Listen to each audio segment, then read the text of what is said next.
There was a man who sat alone in a room in Damascus, centuries ago, and he wrote a single sentence that has never stopped shaking the people who read it.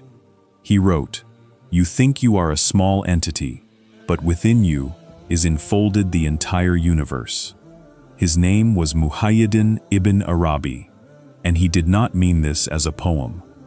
He meant it as a fact so enormous that most people spend their whole lives running from it, because if it is true, then everything you believe about your pain, your loneliness, your sickness, your emptiness, has been built on a lie, the lie of separation. If you are here today because you have tried everything, if you have read the books, followed the routines, taken the medicine, said the prayers, done the therapy, and still feel like something is missing, still feel like you are standing outside a door that everyone else seems to have walked through, I want you to listen carefully to what I am about to tell you. You are not broken. You are not far from God. You were never far from God. The distance you feel is not a real distance. It is a veil made of thought, made of ego, made of the story you have been told about who you are. And veils, unlike walls, can be lifted. Ibn Arabi called this the doctrine of wahdat al-wujud, the oneness of being. It is not a religion. It is not a technique. It is a description of reality as it actually is beneath the noise.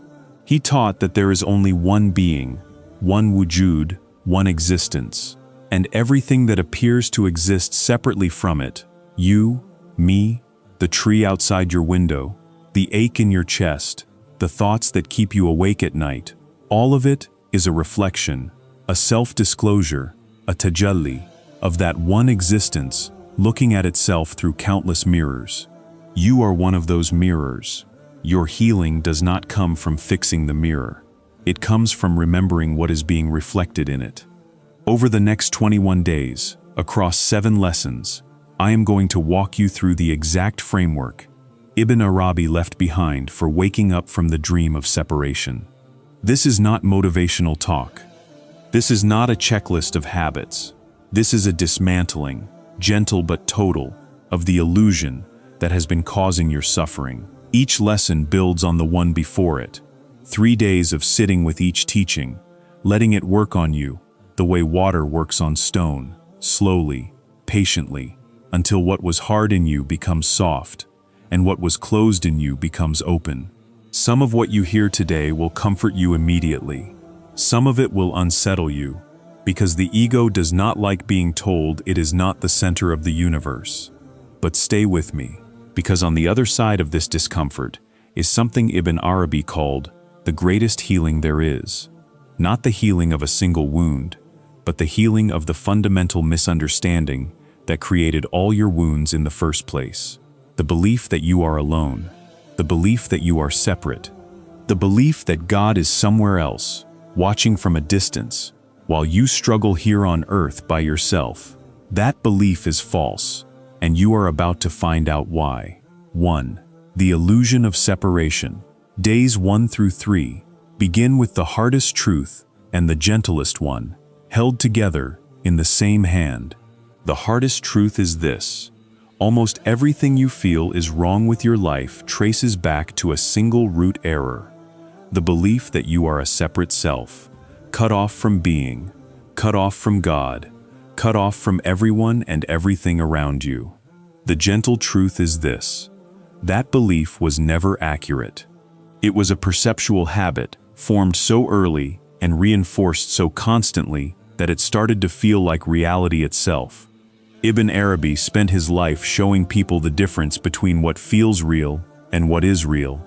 And the gap between those two things is where all suffering lives.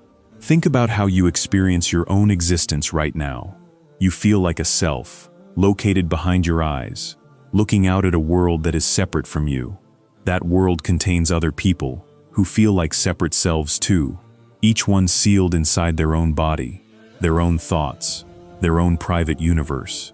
And somewhere beyond all of this, you have been told, is God, a being so vast and so distant that reaching him requires enormous effort, enormous purity, enormous luck.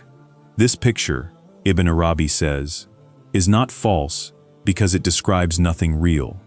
It is false because it describes only the surface and mistakes the surface for the whole. He used a teaching that changed the way an entire civilization understood divinity. He said that wujud, being itself, is one, not one among many, not the biggest thing in a universe of things, the only thing there actually is. Everything you call a thing, a person, a tree, a thought, a wound, a moment of loneliness, is not a separate piece of existence bolted onto being from outside. It is being itself, appearing in a particular shape, through a particular lens, for a particular purpose. Nothing has ever existed apart from God, because there is nothing for anything to exist apart from. Separation was never physically possible. It has only ever been a way of seeing. This is why Ibn Arabi loved to quote and build his entire metaphysics around the saying attributed to the Prophet, "Man arafa nafsahu, faqad arafa rabbahu." Whoever knows himself knows his Lord. Notice what this saying does not say. It does not say whoever escapes himself finds his Lord. It does not say whoever destroys himself, punishes himself, or flees from himself arrives at his Lord. It says whoever knows himself, because the self, looked at closely enough, honestly enough, without flinching, is not a wall standing between you and God. It is a window. Your suffering has often come from mistaking the window for a wall and spending your whole life trying to knock down something that was never blocking you in the first place. Here is what this means for your healing, practically, today. Every time you have said to yourself, "I am alone in this, I am carrying this by myself, nobody understands what I am going through," you have been repeating the founding sentence of the illusion, not because your pain was not real, it was, and is, but because the isolation surrounding that pain was manufactured by a belief, not by the actual structure of existence. Ibn Arabi would tell you that in the very moment you felt most abandoned, being itself was present in you as the one who felt abandoned, present in the feeling, present in the body registering the ache, present in the silence you thought was empty. There was never a moment you were left alone with your pain. There has only ever been being, experiencing itself as a person who believes he is alone. For these first 3 days, your only task is to notice, gently and without judgment, every time the thought arises that you are separate, cut off, isolated, distant from the source of all things. You do not need to fight this thought. Fighting it only strengthens the sense of a separate self who is fighting. Instead, simply notice it and quietly say to yourself, "This is the veil, not the truth."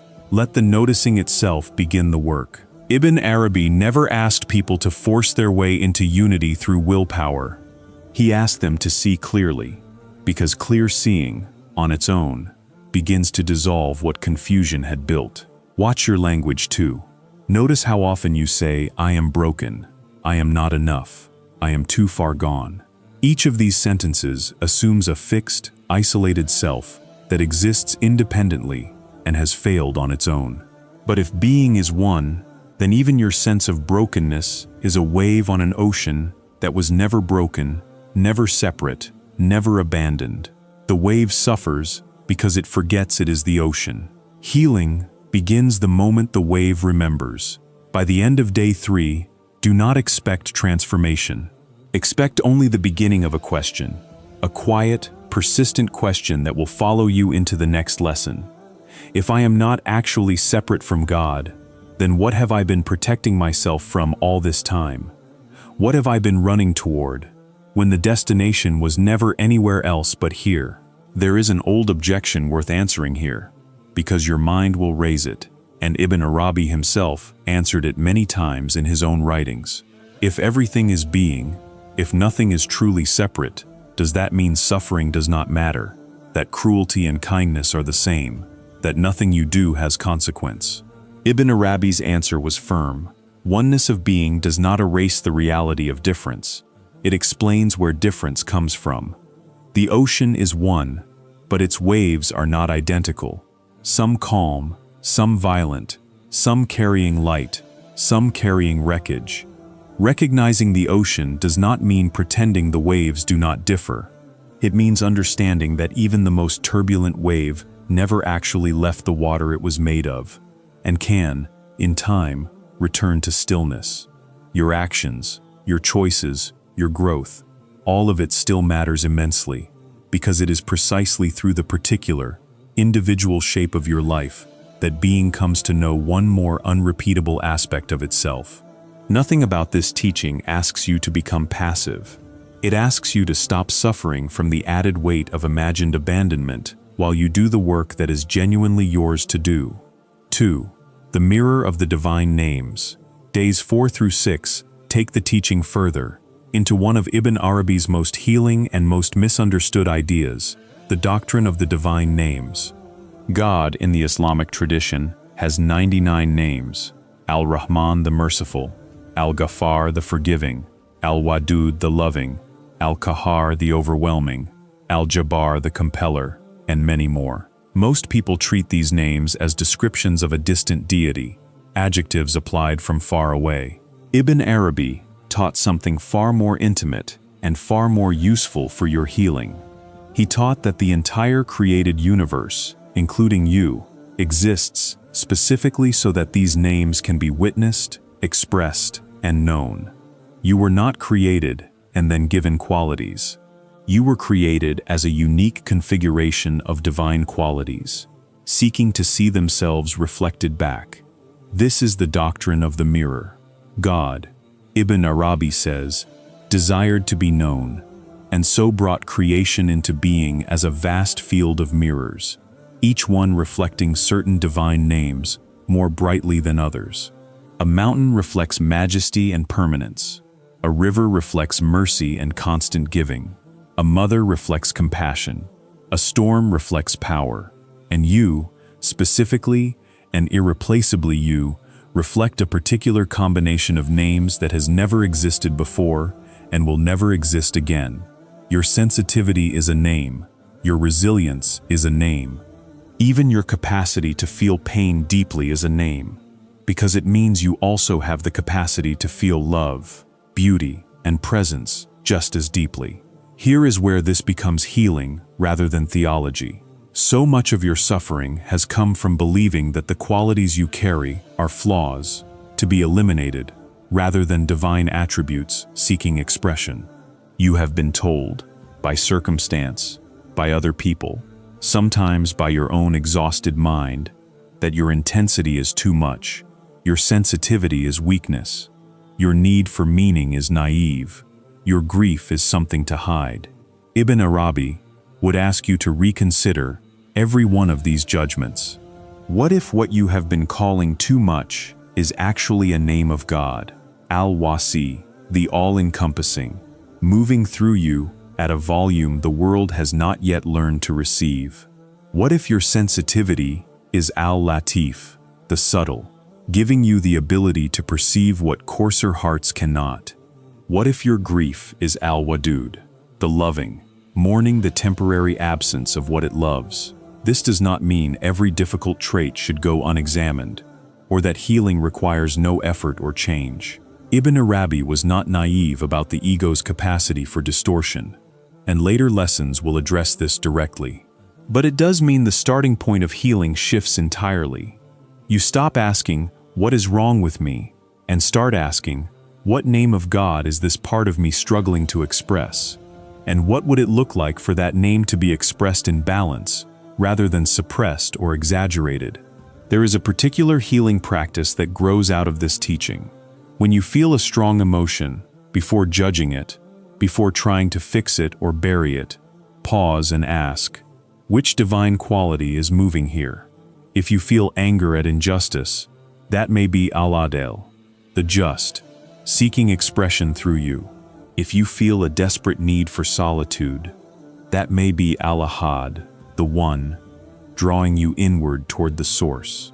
If you feel overwhelming love for another person, That may be al-wadud, moving through the particular shape of your life to remind you what you fundamentally are. This practice does not eliminate difficult emotions.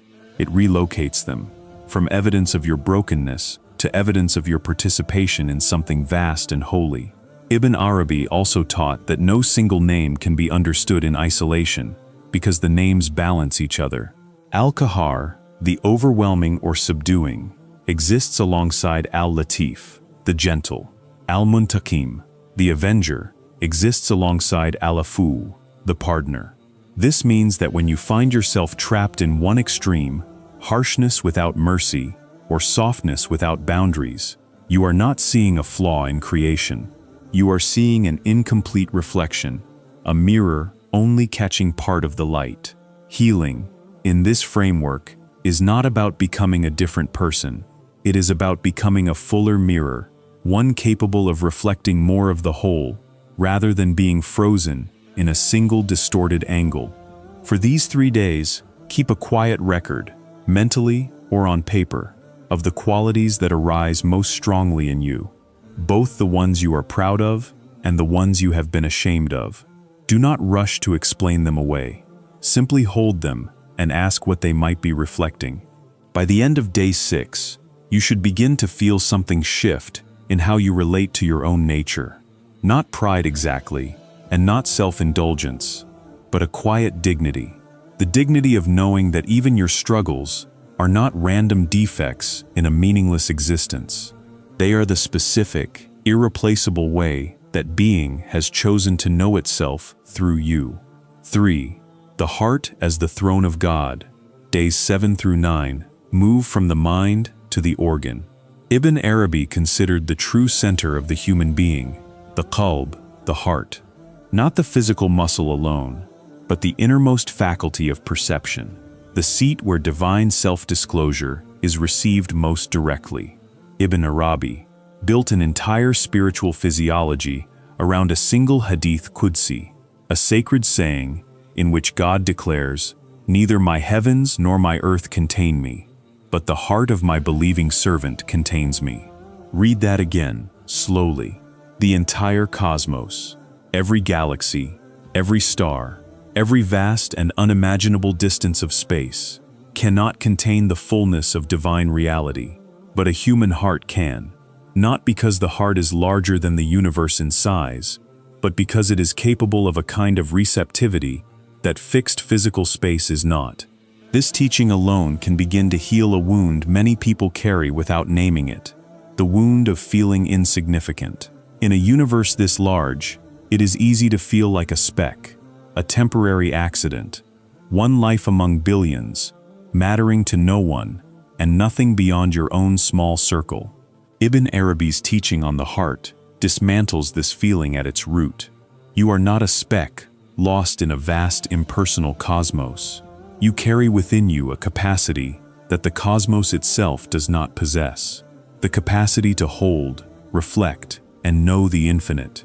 This is why he called the heart Arsh Allah, the throne of God, borrowing the Quranic image of the divine throne and locating it, astonishingly, inside the human chest.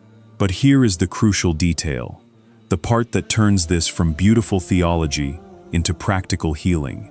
The word qalb, heart, comes from an Arabic root meaning to turn, to flip, to overturn. Ibn Arabi taught that the heart earned this name precisely because of its changeability, its capacity to turn from one state to another, one perception to another, one disclosure to another.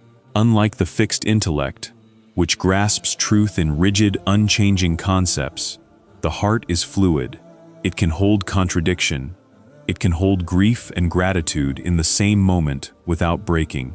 It can turn toward light even after long seasons of darkness, precisely because turning is its nature, not its failure.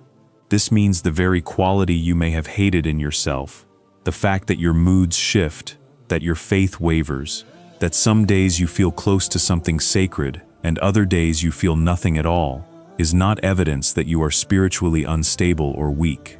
It is evidence that your heart is functioning exactly as it was designed to function. A heart that never turned would not be strong, it would be dead. Stones do not turn, only living things turn. Your fluctuations are proof of life, proof of the heart's ongoing capacity to receive new disclosures, rather than proof that something has gone wrong with you.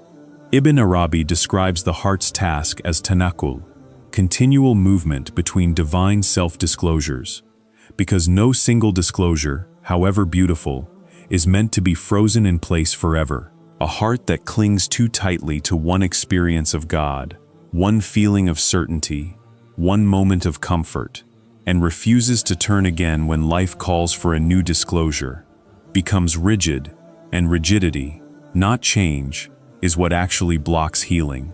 The people who suffer most, in Ibn Arabi's framework, are often not the ones whose faith wavers.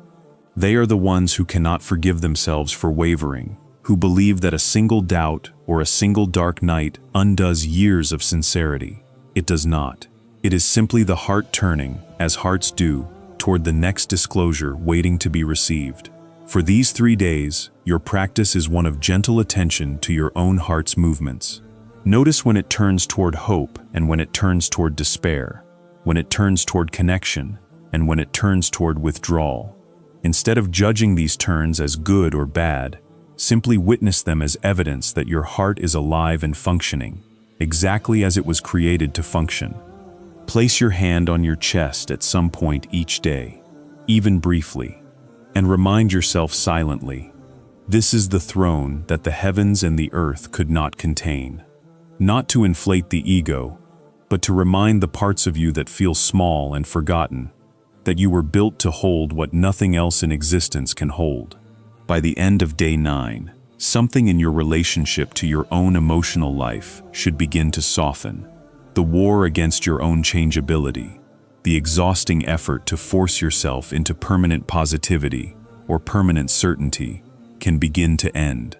In its place, a new relationship with the heart's turning becomes possible, one of trust rather than resistance. 4. Dissolving the ego, the path of Fana, days 10 through 12, arrive at the most demanding teaching in this journey, and also the most liberating. Ibn Arabi called it Fana, annihilation, the dissolving of the false, separate self, so that what remains can be recognized as it always truly was. A mode of divine being, rather than an independent thing. This is not annihilation in the sense of destruction or death. It is annihilation in the sense of a wave realizing it was never separate from the ocean, and therefore has nothing to lose by giving up the illusion of being a separate wave. Much of your suffering, Ibn Arabi would say, is generated and sustained by the nafs, the ego self, the part of you constantly working to protect, defend, elevate, and secure a separate identity. The nafs is not evil. Ibn Arabi never taught that the self was something shameful to be hated or crushed.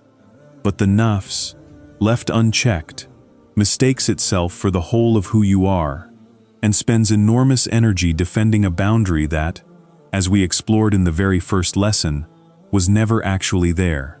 This is exhausting work, and it is work that produces anxiety, comparison, resentment, and a bottomless need for external validation, because a fabricated boundary requires constant maintenance to keep from being seen as fabricated. Fana is the gradual, gentle loosening of this grip. It is not achieved through self-hatred or forced suppression, methods Ibn Arabi explicitly warned against, because attacking the ego with more ego, more force, more willpower aimed at self-improvement only strengthens the sense of a separate self doing the attacking.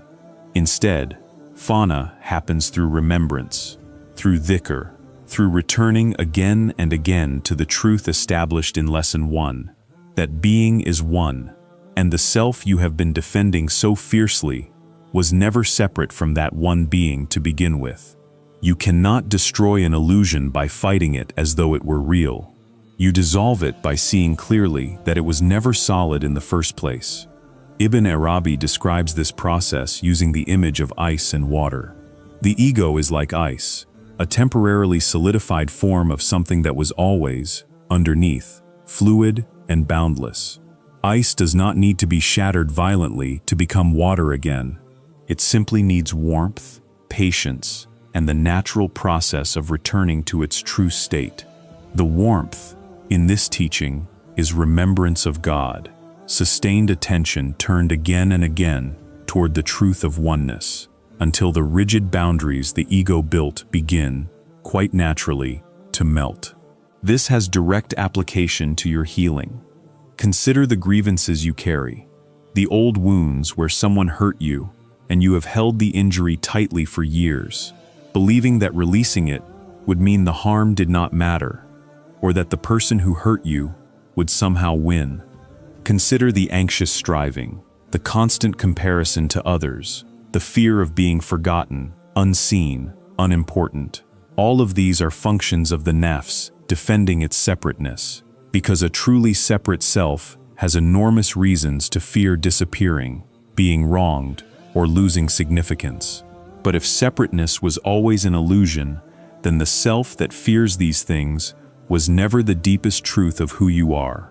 And its fears, however real they feel, do not have to be treated as the final word on your worth or your peace. Fauna does not mean you stop caring, stop loving, stop pursuing meaningful work, or protecting yourself from harm. Ibn Arabi was clear that after fauna comes baqa, subsistence, a return to functioning in the world, but now from a different foundation, no longer driven by the desperate defense of a fragile separate self, but flowing from the recognition of unity underneath all activity. This will be the subject of your final lesson. For now, in these 3 days, your task is simply to begin practicing letting go, in small, safe moments, of the grip you have held on old wounds, old identities, old stories about who you are and what you deserve. A simple practice for these days, when you notice yourself defending, explaining, justifying, or protecting your identity in a conversation or a private thought, pause. Ask yourself quietly, who is defending and what are they afraid of losing? Often you will find that what feels like an enormous threat to your entire being is actually only a threat to an image, a story, a role you have been playing. The real you, the you that is a direct mode of being itself, was never at risk.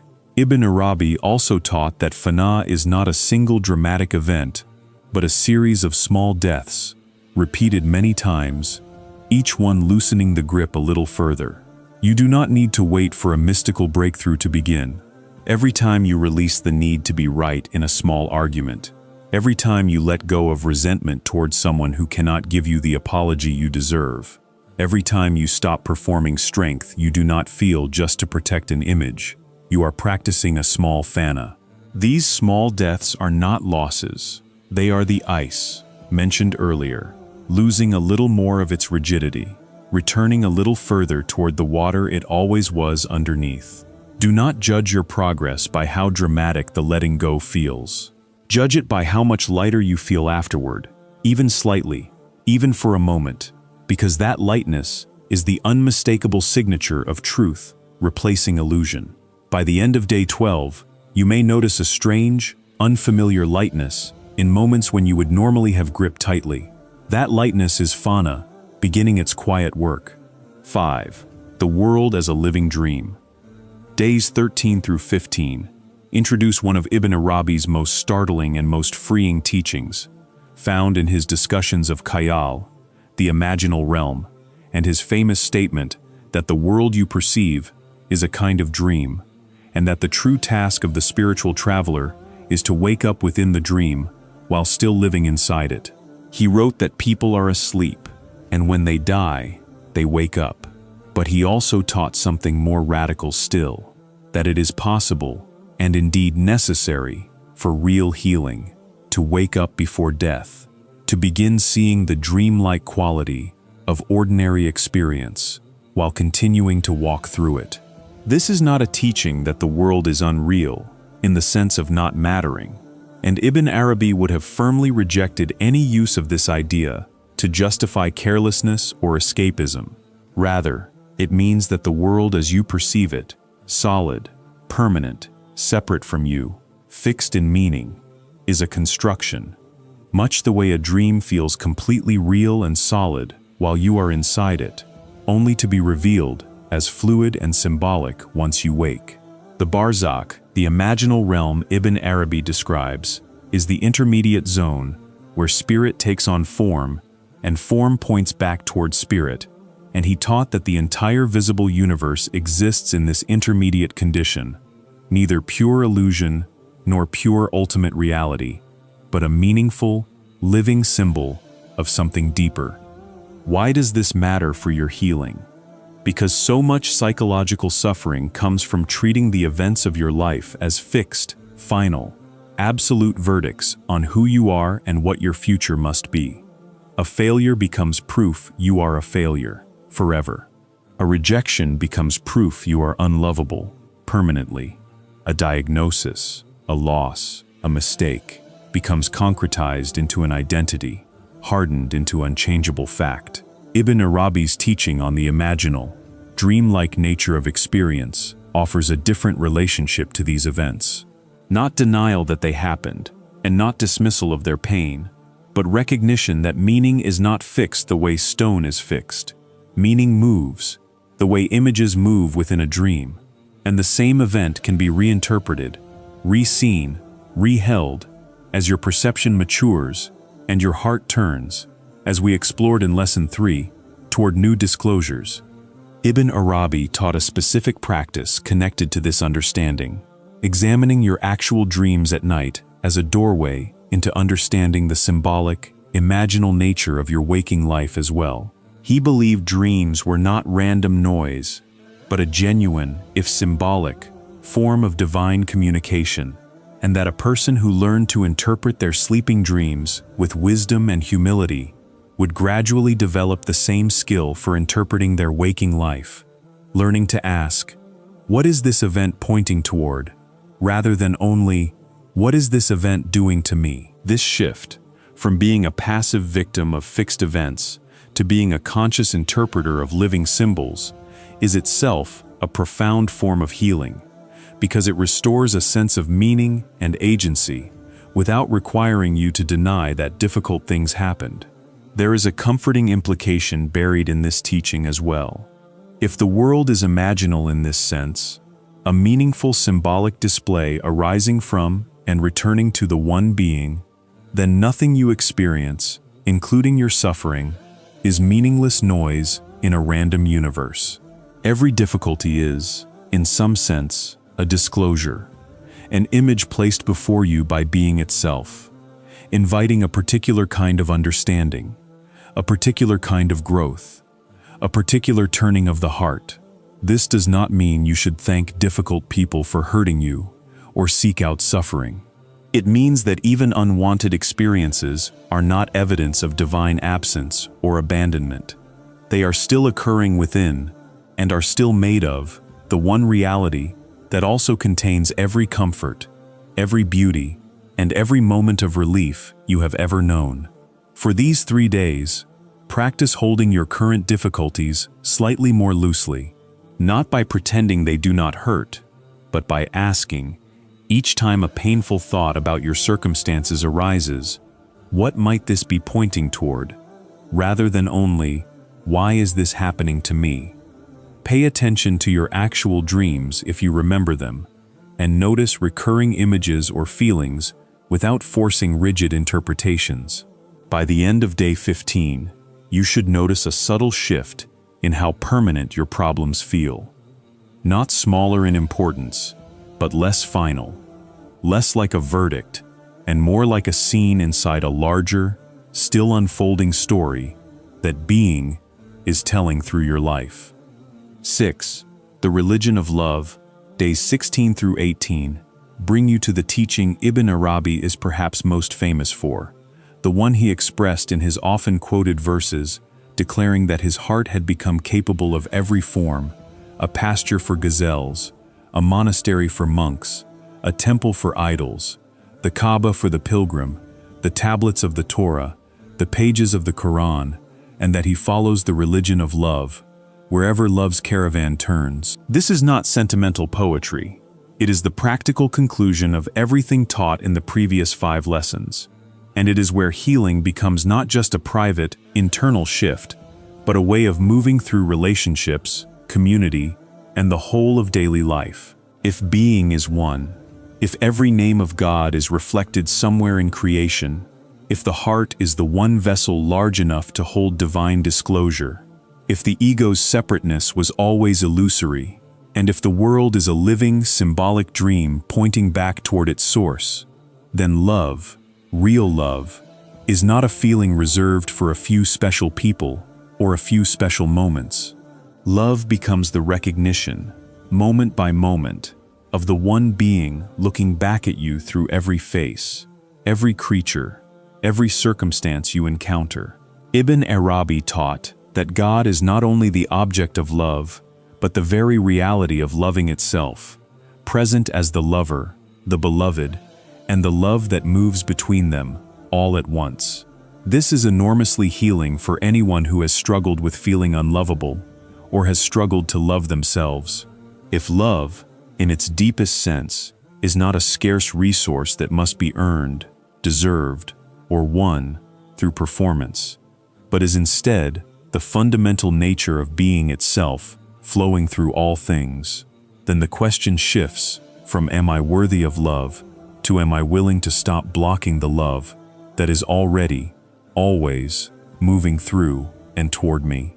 Much of what people call low self-worth is, in this framework, not actually a lack of love, but a resistance to receiving a love that was never conditional in the first place.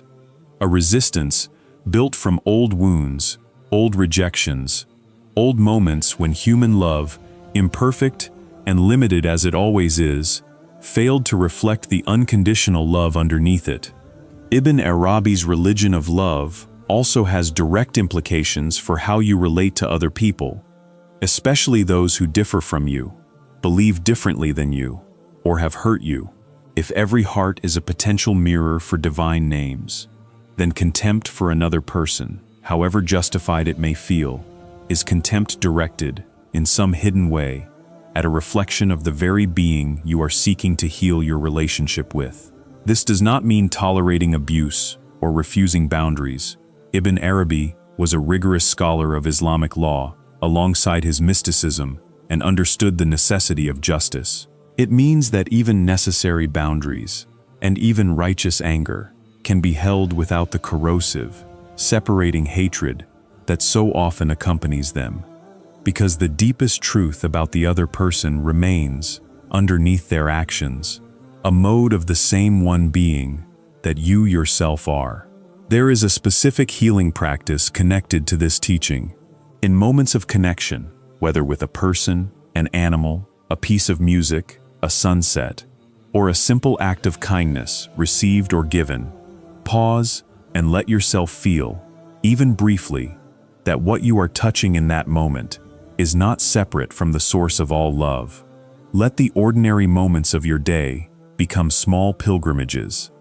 A cup of tea shared with someone you care about, a stranger's unexpected kindness, the comfort of a familiar song, all of these become, in Ibn Arabi's vision, genuine encounters with the divine, not metaphorically, but actually, because there was never anywhere else for the divine to be encountered, except within the fabric of ordinary existence. There is also, within this lesson, a direct instruction for how you treat yourself, not only others. If you have spent years speaking harshly to yourself, calling yourself lazy, weak, too much, not enough, Ibn Arabi's religion of love asks you to notice that this harsh voice has been directed at a mirror of the divine, the same mirror discussed in Lesson 2, made of the same names, deserving of the same tenderness you would extend to someone you loved deeply. Self-criticism, taken past the point of honest accountability, becomes a subtle form of blasphemy in this framework, a refusal to honor what your own being actually is. This does not mean abandoning growth or responsibility. It means pursuing that growth the way a gardener tends a plant they love, with patience and care, rather than the way a soldier attacks an enemy, with force and contempt. For these 3 days, deliberately seek out small moments of connection and consciously hold them as sacred, rather than ordinary and forgettable. Notice resistance if it arises, the old habit of keeping love at arm's length, guarding against vulnerability, treating warmth as dangerous. Gently, without force, let yourself lean instead toward openness.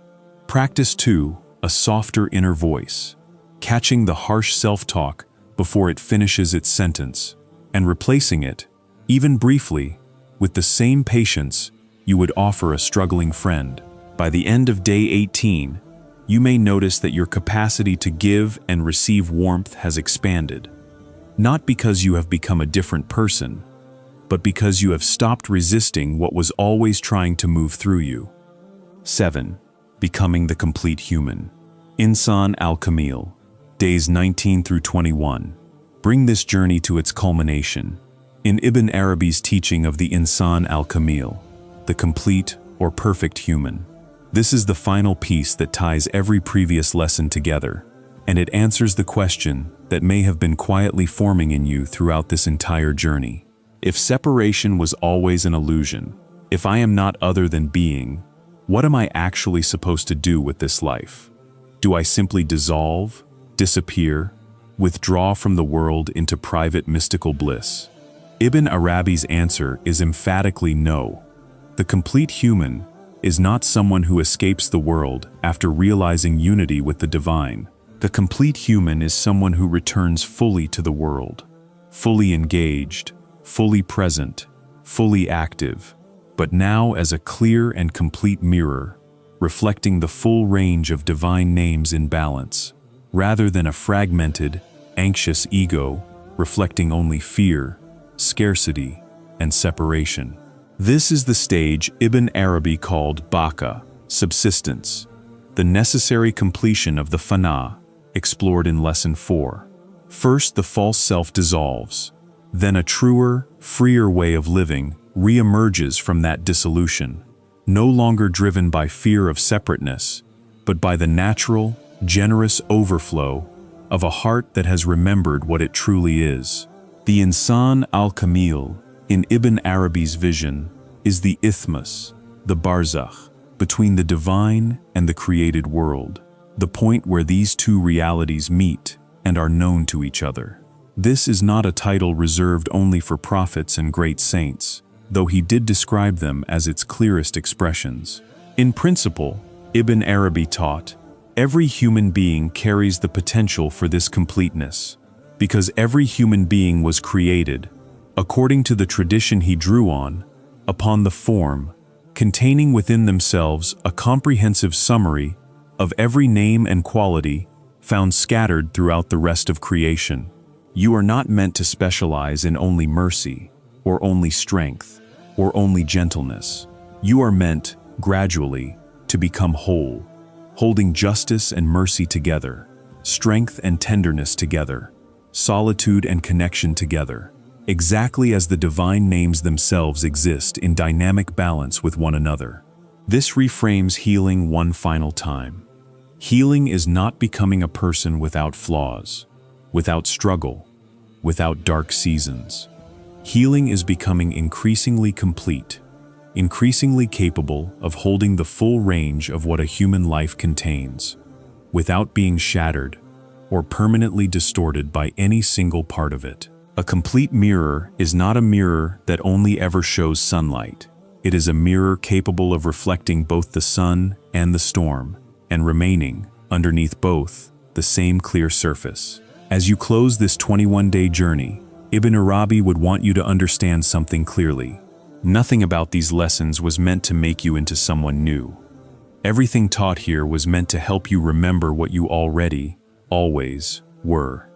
You were never separate from being. You were never abandoned, never alone, never a random accident adrift in a meaningless universe. You were, from the very beginning, a unique and irreplaceable mirror, carrying within your one heart a capacity that the heavens and the earth together could not contain. Your wounds were never proof of God's absence. They were the very place where, If you allow it, God's presence becomes undeniable. Because pain, examined closely enough, is only ever the ocean forgetting, for a moment, that it is the ocean, before remembering again. There will be days, even after these 21, when the old veil descends again, when you feel small, alone, forgotten, cut off from meaning. Ibn Arabi would not call this a failure of your practice. He would call it the natural turning of the heart, discussed in Lesson 3. And he would tell you simply to begin again, to return to remembrance, the way you return to breathing after holding your breath, without shame, without drama, without treating the lapse as proof that the teaching was untrue. Healing, in this understanding, is not a single destination you arrive at and never leave. It is a returning, practiced daily, sometimes hourly, for the rest of your life, and each return is itself a form of worship, a small act of coming home. Carry this remembering forward, not as a belief to defend, but as a seeing to return to, again and again, every time the old illusion of separation tries to reassert itself. You are not separate from God, you never were, and in that single, quiet recognition, held steadily, day after day, is the healing you have been searching for all along.